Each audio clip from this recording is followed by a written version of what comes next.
Plus visa. May light. So first is the night. Tapos ikot.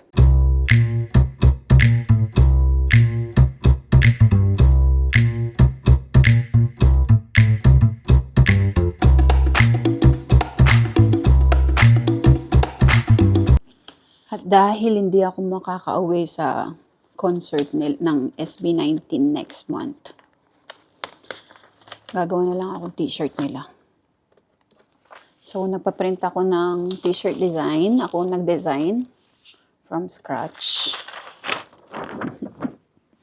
Tapos ako din ang magpe-press. Papakita ko sa inyo yung design. Iinggitin ko kayo. Kasi may inggit ako next month. Dahil kayo'y manonood ng concert. Ako nandito sa UAE. Hindi ako makakauwi. First is, dun sa nangyayari ngayon, alam nyo naman, dito sa Middle East. Tapos next reason is, sobrang taas ng ticket for sure. At hindi naman din ako naka-secure ng concert ticket nila. So, gagawa na lang ako ng t-shirt. Tapos papakita ko sa inyo.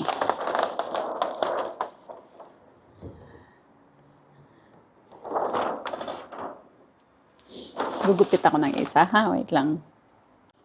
So, ito ipapakita ko sa inyo. Actually, dalawang designs yung ginawa ko. Yung first ko is, pareha silang Visa-inspired. Yung bagong song nila na nirelease.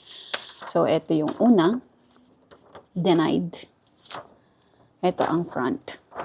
Tapos, ito, ipipress ko siya sa likod. Ayan. SB19. Tapos, yung Visa picture nila. Tapos, mga stamps.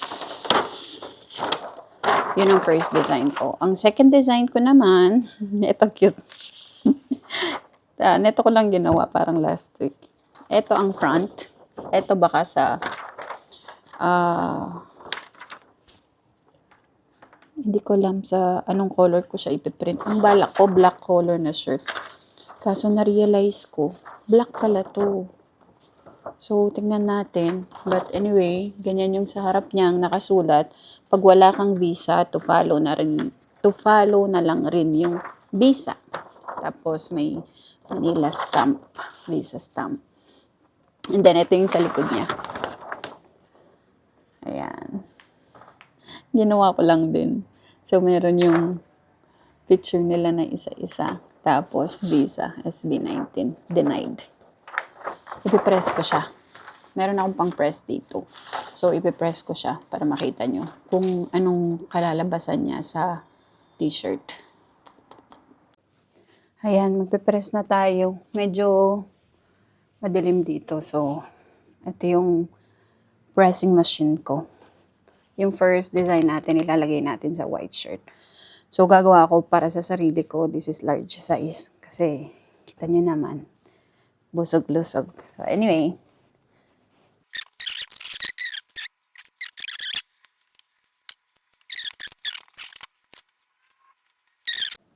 Ayan, pag hindi na siya mainit, pwede na natin siyang i-peel. Ayan, nakita nyo naman, dikit na siya. Galing ko yung tape, and then let's peel. Ha! Satisfying.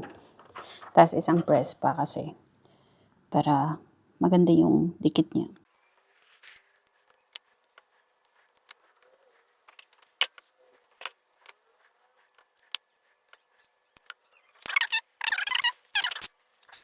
Dito naman tayo sa second design. Gagamit akong black shirt kasi na-realize ko yung ginawa kong design, hindi nyo makikita pero may shadow pala siya na white. So, magiging visible pa rin.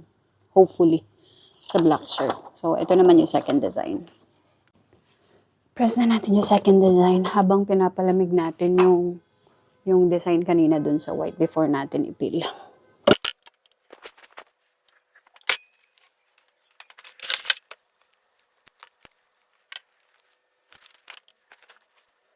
So, ayan. Malamig na yung white. Try na natin peel. Excited me. Tanggalin natin yung tape.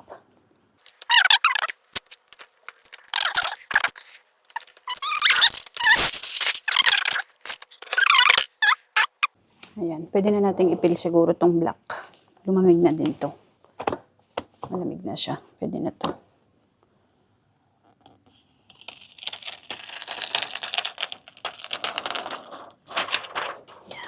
Press pa natin one time.